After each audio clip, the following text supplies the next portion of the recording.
Talking of boring and dull existences, Neil, welcome to a David vlog. I've just finished watching Neil's vlog, which is why I said that, in which he says that he's got a boring and dull existence. But hello, siblings. I'm currently walking through Kentish Town, which is like the other side of Camden to King's Cross, off to my man's Jordan's house to do a bit of work for him there, which should be fun. Holy shit, my hair looks fucking awful. There we go, shagalicious baby. As I mentioned earlier, I have had a dull and boring existence. I've basically just been working and doing fuck all else. I'm on the way to the shop now to buy some household goods. I spent the day today, didn't really do any work at all, I just cleaned with Lucy. It's kind of an ongoing battle really, because I love Matty as a person, but fucking hell, he lives like a pig sometimes. And it's like, he's just generally happy with a certain layer of grunge, which I'm not. I've just watched your shopping vlog, Neil, and it was great content, but I was most offended that you cut my tunage off, the background music, before the beat drops. It's like, you know, mate, if you're going to use it, maybe I should have like a little clause. Whenever you use my music, you have to at least get to the moment where the beat drops, and then you can cut it. Because otherwise, you know, you're leading people on, they'll think, oh yeah, we're getting into it, and then boosh, no beat drop. It's the next day, and I'm in Victoria Station, and I'm going to get a coach to Cheltenham.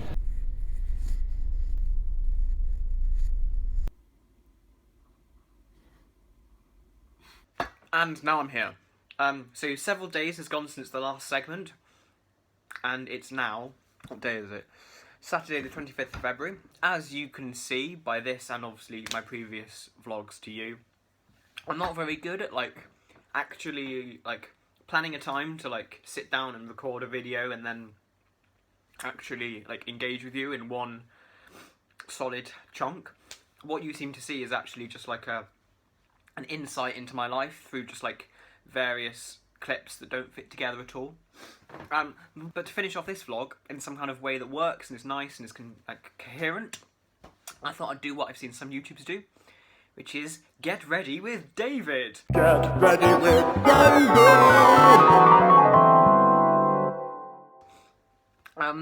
I realise this is it's probably more entertaining when you're a young, attractive woman getting ready and putting on your makeup and talking, but I thought I've got to get ready, and I'd also like to kind of finish off this segment so I can upload this vlog that's been about a week in the making.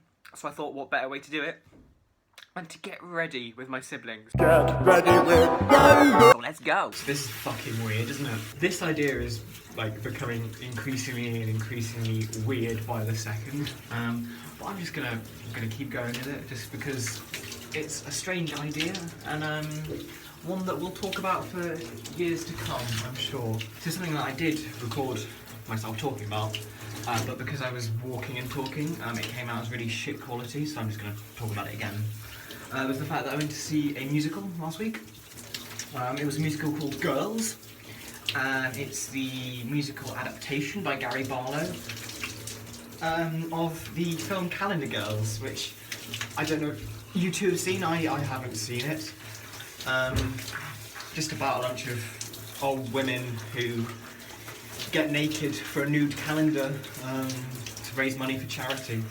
But I mean, it was okay. It was a bit of fun. It was very heartwarming. I mean, I certainly wouldn't write home about it, and you know, there were some good laughs.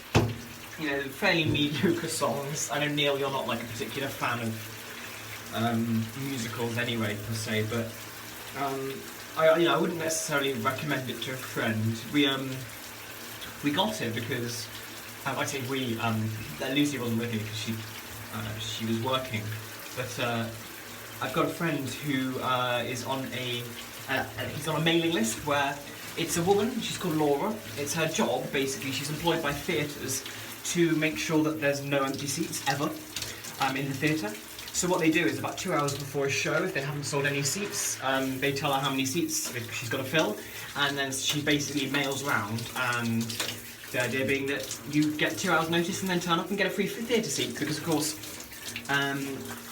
a theatre would rather have, you know, a full house and have given away free tickets than You know, they don't really want it to be reported that like, you know, in its opening week, this show is failing already. It's got empty seats. So a friend of mine, Sam over at Guildhall, he just he put on Facebook, hey, does anyone want to come and see Girls in 2 hours? And I thought, oh yeah, why not? It'll be a bit of fun.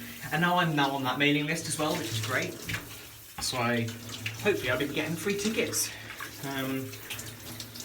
This shower is awful. It's so schizophrenic. It literally, like, half the time it's really hot and then it just goes freezing. I hate it. You may be curious to know, actually, how does this work? How am I talking to my phone in the shower? And if I could take a picture of it, I would, but my phone is stuck to the wall. Because that's how I've done it. I've got gaffer tape and I'm just taping my phone to the wall. I can barely see myself in the viewfinder. Right, the glasses are going off now, so I can't see anything. Something I think I've touched on recently, probably with both of you in conversation, is that I just don't have time at the moment to be playing video games, which is like, it quite upsets me. Because there was definitely a period in my life where I was able to balance like Guildhall work and then doing a bit on the side and then, you know, and then playing as well, but it's a real shame because at the moment I just don't have time. Like me and Lucy, man, we played Minecraft the other night on a party server for the first time in months. And it was just really nice. And like, if there's one, I know it sounds really sad, but if there's one thing I'm looking forward to when it comes to leaving Guildhall, it is just like having the space and time to have a bit of fun, play Minecraft a bit, and also get an Xbox. I really want one of the new Xboxes. Pretty much, to be honest with you, so that I can play Star Wars Battlefront.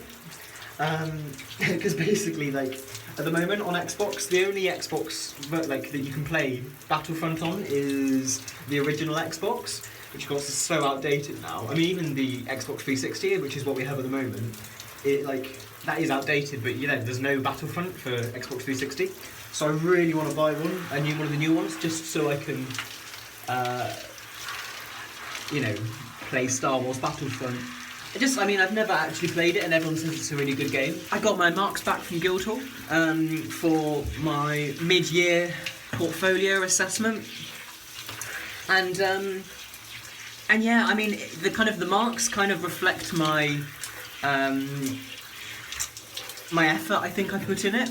I mean, I was actually just disappointed in some of them, but I'll talk you through it now. So, I mean, I think I touched on it maybe in a vlog. I didn't try at all for my aesthetics and analysis. To be honest with you, when I handed them in, I was actually like a bit concerned that I might fail, because I put minimal effort in. But I got 52 for analysis, and I got 60 for my aesthetics essay, which is, you know, it's not the end of the world. It's like 60 is an okay mark, and I didn't fail by a long way. And it's a bit disappointing, but at the same time, like, it's kind of bad because I got a really good mark last year.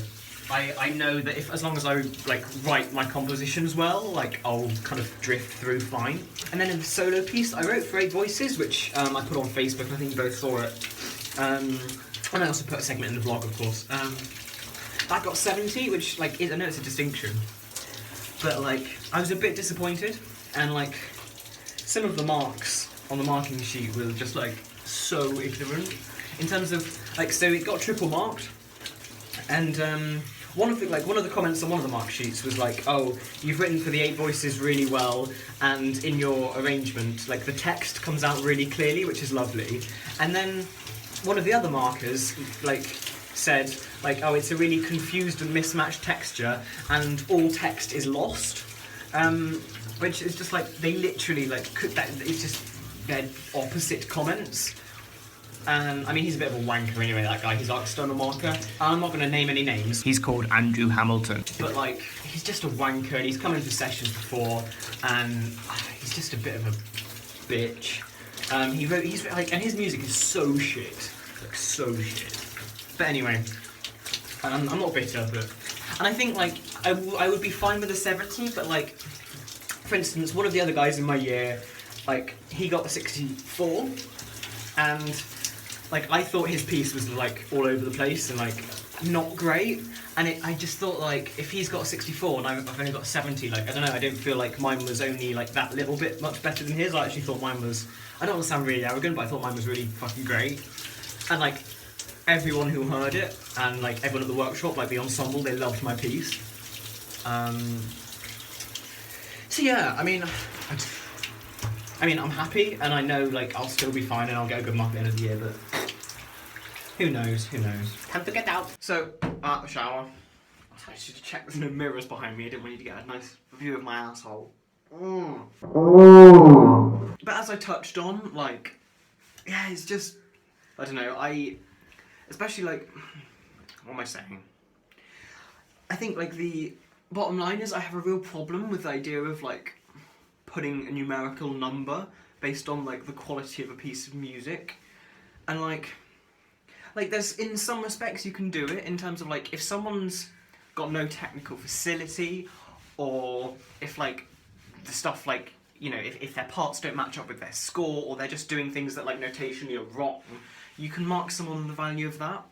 But like, you know, I would say that like 80% of the stuff that we as a year now produce is all like professional material, like in terms of like it looks fine, people can play it, like, you know, it's within the abilities of those instruments and things like that. And then it does really become about like style and like whether people think like this is the music people should be writing.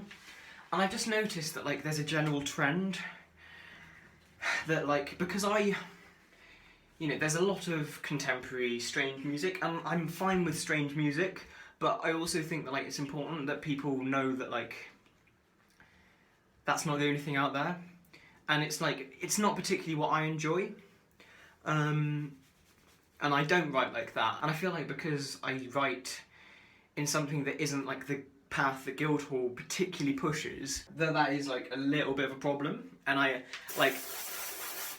don't really think there's anything more I could have done to that piece of music, for instance, that could have made it any better.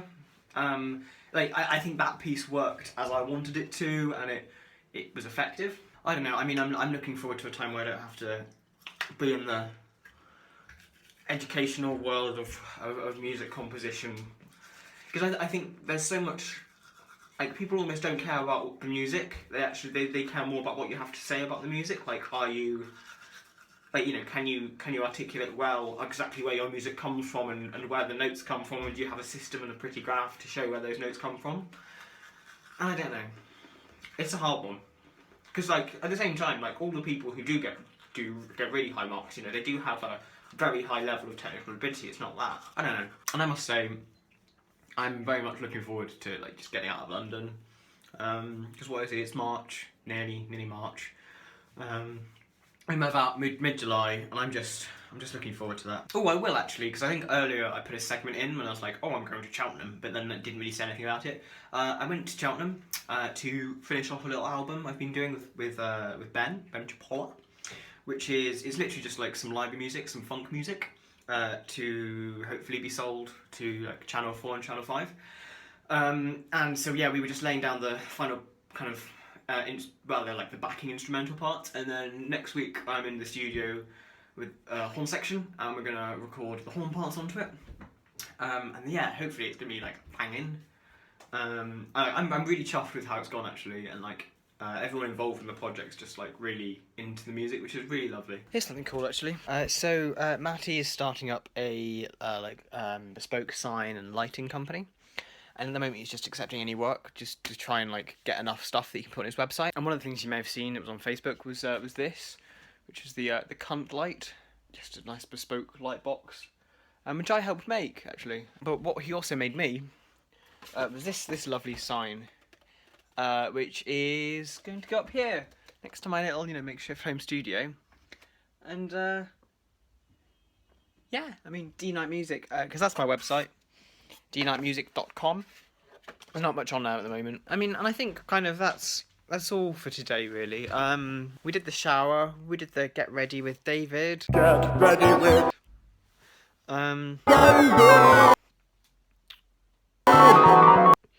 yeah, I think that's a fine end to the vlog. Although I feel like the end is going to be more long than the rest of the vlog. Oh. I'll just end by saying that, like, I hope this wasn't too tedious and dull a vlog, me just shiting words out of my mouth. And I suppose I'll hear from you both soon.